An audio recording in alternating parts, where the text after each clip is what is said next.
جملوں کا انتخاب کرنا، انداز کا انتخاب کرنا، ان سب کے لیے ہم کو بہت زیادہ تاکید کی گئی ہے.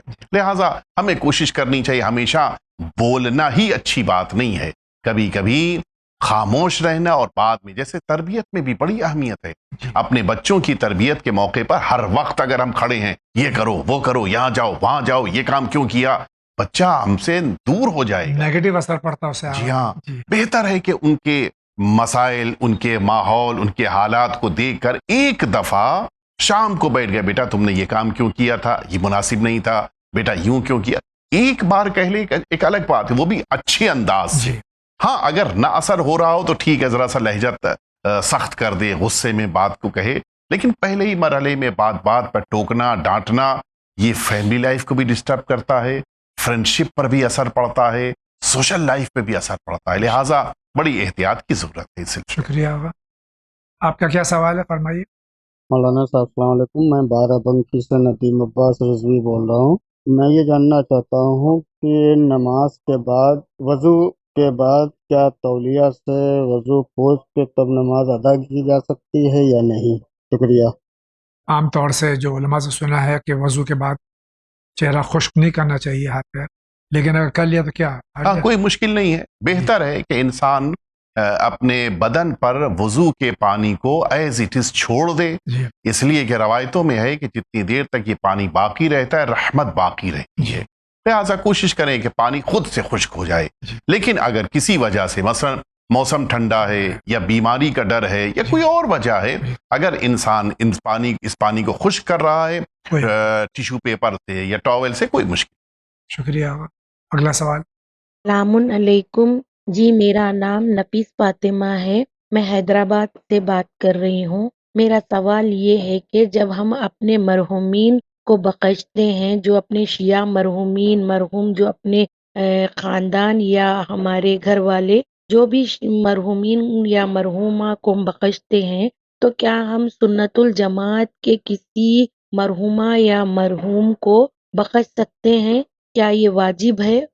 واجب تو اپنے مرحومین کو بھی نہیں ہے بخشنا، تو عام مسلمان کے لیے بھی اگر ہم بخشش کی اور ان کی مغفرت کی دعا کریں تو کیسا ہے؟ اللہ رب العزت سے ایمان کی دعا کرنے کے لیے تو وارد ہوا ہے. اللہ سے دعا کر سکتے ہیں کہ خداوند کریم ان کی ہدایت کرے. شکریہ. آگے بڑھتے ہیں.